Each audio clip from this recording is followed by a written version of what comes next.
C'est trop bizarre. Nos fameuses toilettes japonaises. Donc on va dire que c'est forcément le coup de cœur de l'appartement. Et que je mange, je suis ici, donc il n'y a absolument rien d'agréable. Bienvenue à la maison.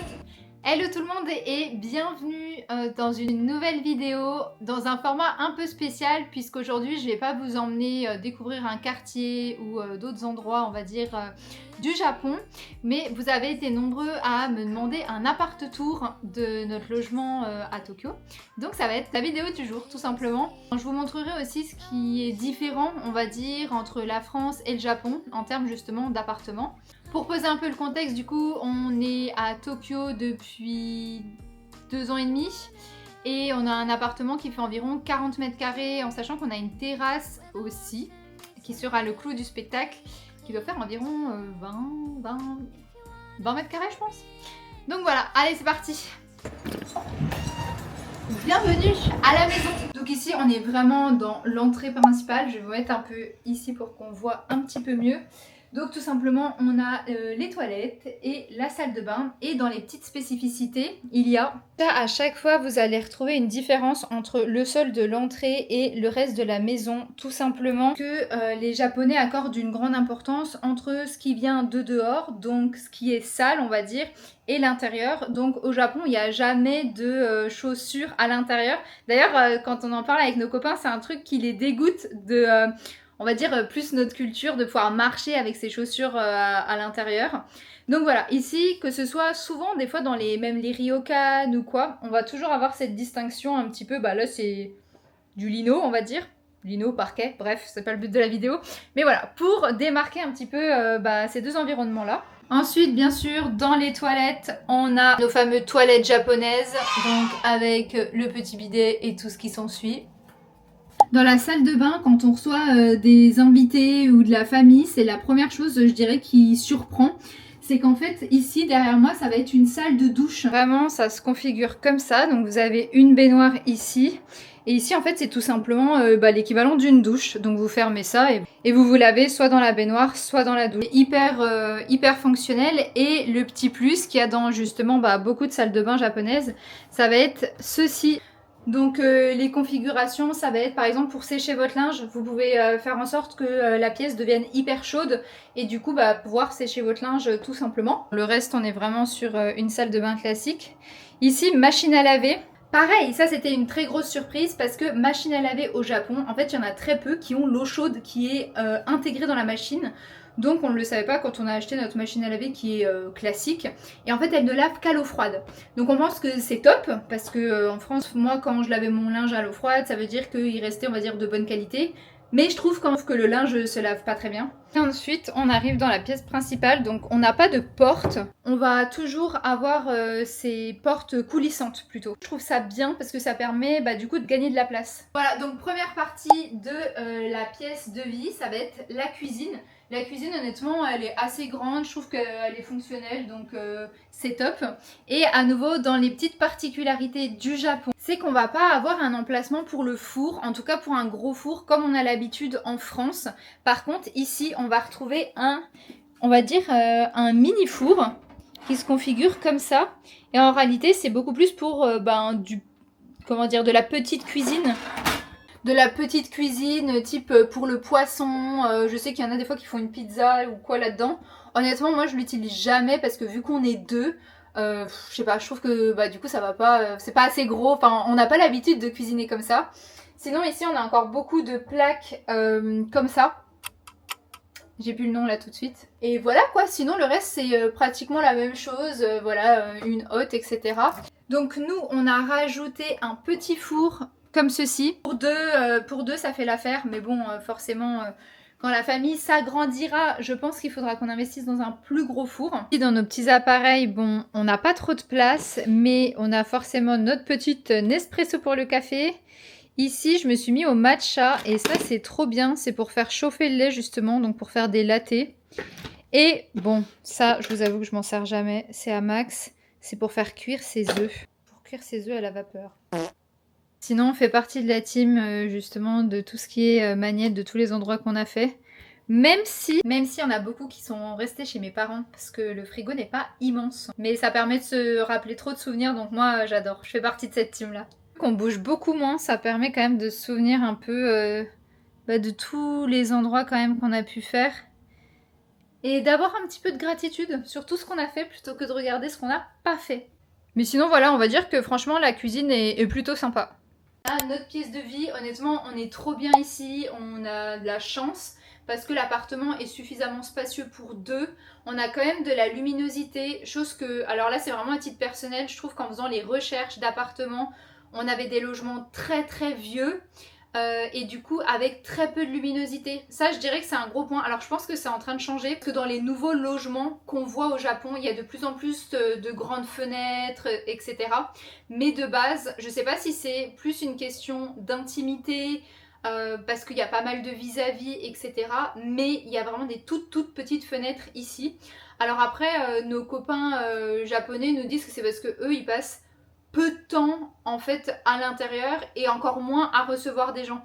D'ailleurs, pour la petite anecdote, on avait un copain japonais qui est venu manger il y a quelques semaines et il nous disait que on avait une décoration incroyable, alors que honnêtement, je pense que si vous êtes français et que vous regardez la vidéo, notre décoration elle est plutôt plus ou moins classique, on va dire, mais ils nous disaient qu'eux ils investissaient moins dans ce qui était un peu déco, etc. parce qu'en fait de toute façon ils recevaient pas et c'était pas dans la culture de recevoir beaucoup d'amis, famille, etc. Donc voilà, le logement c'était plus pour dormir, pour être en intimité, on va dire, avec soi-même ou avec sa propre famille qui vit dans la maison, mais pas comme dans notre culture à nous pour recevoir, etc. Et quand je lui ai dit que ça arrivait même en France, quand on invitait des gens à dîner pour la première fois chez soi, qu'on puisse leur faire visiter notre maison. Et il était choqué de dire mais vous faites visiter votre chambre, c'est trop bizarre quoi, c'est trop intime.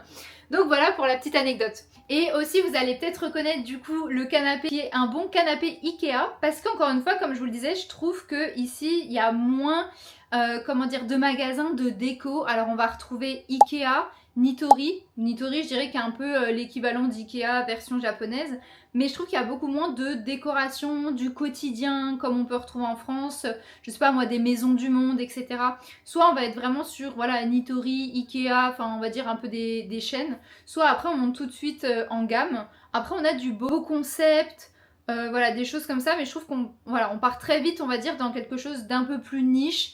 Dans certains centres commerciaux, vous allez retrouver vraiment des belles chaises en cuir, etc. Mais je trouve qu'il y a qu'il y a pas trop dans la demi-mesure. Donc voilà, on a le même canapé à l'autre bout du monde que mon beau-père, tout simplement. Mais bon, très confortable, qui se déplie, donc c'est top. Et voilà, si, vous devez remarquer aussi au-dessus de moi, parce que là, je tourne en août, donc on est dans les petites vagues de chaleur, aussi bien au Japon, mais aussi en France. Mais au Japon, vous avez la clim dans absolument tous les logements. Même si vous prenez un vieux logement à la location, alors ça ne sera pas des clims aussi neuves, mais vous aurez des clims, vous aurez forcément des clims quand même. Après, dans les petits côtés déco, franchement, j'ai été obligée de vous montrer 2-3 trucs. Bon, vous aurez remarqué, il y a le ballon de foot de Max, parce que ça, je pense... Les filles, si vous regardez ma vidéo, franchement, on peut jamais échapper à des petits points déco qui n'ont rien à faire là. Ici, bon, on va pas se mentir, on a quand même ramené pas mal de petits produits français. Les bonnes boîtes qu'on trouve à l'aéroport, ça c'est pour dès justement on a des amis d'ici ou quoi, on fait les touristes et on leur ramène du coup des petites boîtes spéciales Paris. Après on a de la déco, je dirais relativement aléatoire. Max a trouvé ces petits dragons qu'il adore, hein, qui portent chance. C'est une bouteille de rhum qui vient de Kyoto. Et en fait, c'est aussi lampe. Tadam! Donc pour dehors, c'est trop joli. Récemment acheté celui-ci par la créatrice Enchantée Erika. Je trouve ça trop chouette de pouvoir voir justement les différences entre la France et le Japon par une japonaise qui vit en France. Ensuite, de ce côté-là, on a pareil trouvé une petite kokeshi. Une petite kokeshi japonaise que franchement j'adore, qui est trop jolie. Et dans la chance qu'on a, c'est qu'on a une table 4 places. Donc ça nous permet de recevoir du monde et aussi on travaille beaucoup en télétravail. Donc soit on travaille ici, Soit on travaille quand il y en a un qui a call directement dans la chambre, ou quand il fait beau sur la terrasse, ce qui est un peu plus rare. La terrasse que je vous montrerai en dernier parce que c'est vrai que c'est, on va dire que c'est forcément le coup de cœur de l'appartement. Et vous le remarquerez, mais l'appartement est relativement neuf. On est les premiers à avoir emménagé dedans. Ils l'ont tout refait avant qu'on arrive. Donc ça, c'était vraiment chouette parce que moi, c'était un de mes points d'honneur d'avoir quand même un logement relativement récent. Parce que je trouve que sur Tokyo, vous pouvez vraiment trouver de tout. Du très vieux, du très neuf. Bon, ici, on a aussi notre grande télé. Le meuble, je le déteste parce qu'on voit qu'il y a énormément de câbles derrière. Et pour les connaisseurs, voilà, on retrouve pas mal de choses comme ça. La PS5 de monsieur. Ici, on passe à la chambre, donc toujours avec du coup les portes coulissantes. Notre chambre qui pour le coup est assez classique. Hein. Un autre point positif, c'est que par contre, il y avait quand même des placards relativement partout, donc ça c'est top. Ce qui est un peu pénible, je trouve par contre au Japon, enfin en tout cas c'est une grosse différence, c'est qu'ici il y a très peu de volets roulants, donc vous le remarquerez, c'est rideaux partout. Donc rideaux occultants, mais quand on a l'habitude des volets roulants, honnêtement ça suffit pas. Donc ça c'est un petit peu le point noir. Je pense que dans notre prochain appart, on essaiera de vraiment mettre un point d'honneur sur le fait de pouvoir avoir des volets roulants. Et vous remarquerez peut-être aussi, mais il n'y a rien sur nos murs. Chose qui moi me perturbe un petit peu d'avoir rien derrière. Pareil ici, de rien avoir au-dessus de la télé. Personnellement ça me... C'est pas que ça me perturbe, mais j'aimerais bien mettre quand même plus de déco. Même combat pour au-dessus du lit. Mais en réalité, au Japon, quand on est dans de la location, c'est interdit de faire des trous au mur. Enfin, il y a vraiment une bonne partie de la caution, on va dire, qui peut sauter à cause de ça. Donc, on aimerait éviter. Après, il y a des systèmes qui sont faits, mais on n'est pas les rois des bricolages. Du coup, on ne s'est pas trop lancé. J'en ai juste vraiment mis un ici. Parce que vu que derrière c'est du placo, on va dire que le petit trou était léger et c'est pas un gros cadre. Un petit point qui est un peu chiant. Mais voilà. Et ensuite maintenant je vais vous emmener découvrir les extérieurs en commençant par le balcon. Donc le balcon ressemble à ça. Le balcon c'est trop cool. Sauf que au Japon, vous remarquerez que là... En fait, le balcon m'arrive au niveau de l'épaule, donc je ne peux rien en faire, on va dire, du balcon, parce que tout simplement, on ne peut pas venir mettre une chaise et des tables, parce que c'est vraiment de l'épaisseur, et en fait, c'est pas comme si c'était une plaque transparente, où vraiment ça pouvait être un endroit sympa. En fait, les Japonais ont ce système, et sur la plupart des balcons, et en fait, c'est tout simplement pour étendre son linge. Mais les balcons au Japon ne sont pas vraiment faits pour prendre son petit déj, bronzer, etc. C'est vraiment plus un lieu où on va pouvoir étendre son linge, mettre des affaires, etc. Donc ça nous a vraiment changé parce que au début, on était trop content d'avoir un balcon.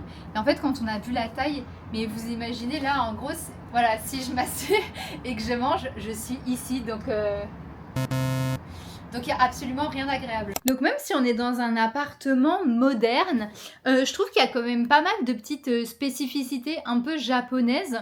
Je sais pas ce que vous en pensez, d'ailleurs n'hésitez pas à me dire s'il y a des choses que vous saviez et d'autres que vous êtes en train de découvrir. Parce que je trouve ça vraiment trop intéressant dès qu'on va dans différents pays de pouvoir voir un petit peu justement ces différences-là. Si en regardant, je vois un autre point aussi qui est assez rigolo, qu'on n'utilise absolument jamais, c'est que depuis la cuisine, ici, en fait, vous pouvez programmer tout simplement l'eau du bain, l'heure, etc.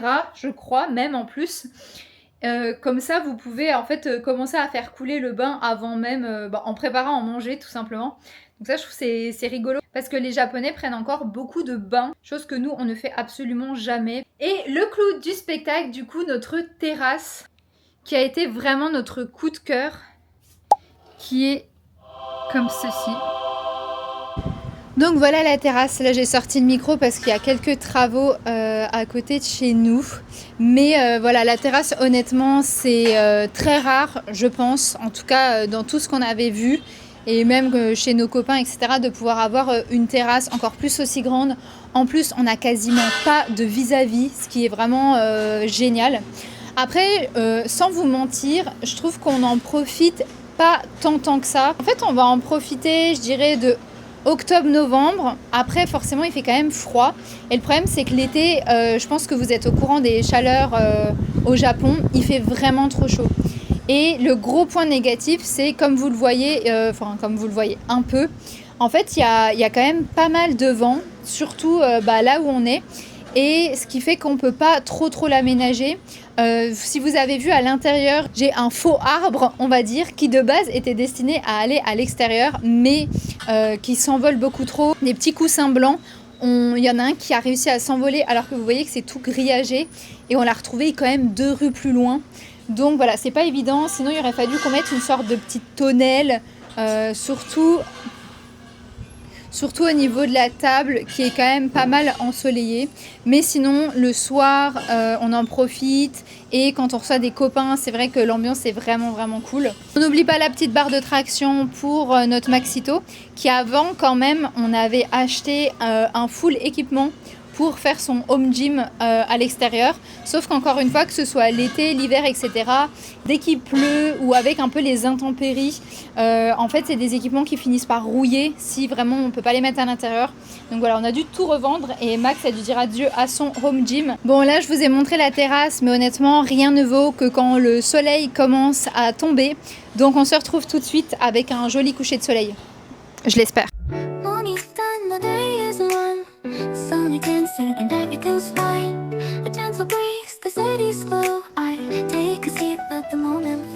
Et voilà les amis, c'est face à ce beau coucher de soleil que je vais pouvoir terminer cette vidéo. Bon, des fois le coucher de soleil est encore plus joli. N'hésitez pas à me dire ce que vous avez pensé de cette vidéo. Comme je vous disais, les choses qui vous a peut-être surprise, à quoi vous vous attendiez. Et voilà, écoutez, j'espère que cette vidéo vous aura plu. Comme d'habitude, n'hésitez pas à me dire ce que vous en avez pensé en commentaire, ce que vous voudriez voir dans une prochaine vidéo. Justement, si ça vous intéresse, par exemple, que je développe tout le côté comment trouver un appartement sur Tokyo, parce que je ne sais pas si vous avez déjà entendu, mais c'est assez compliqué. Il y a beaucoup de propriétaires et du coup d'agences qui refusent les étrangers pour plusieurs raisons. Donc voilà, si un petit peu tout ça, ça peut vous intéresser. Et moi, je vous dis à bientôt pour une prochaine vidéo. Bye!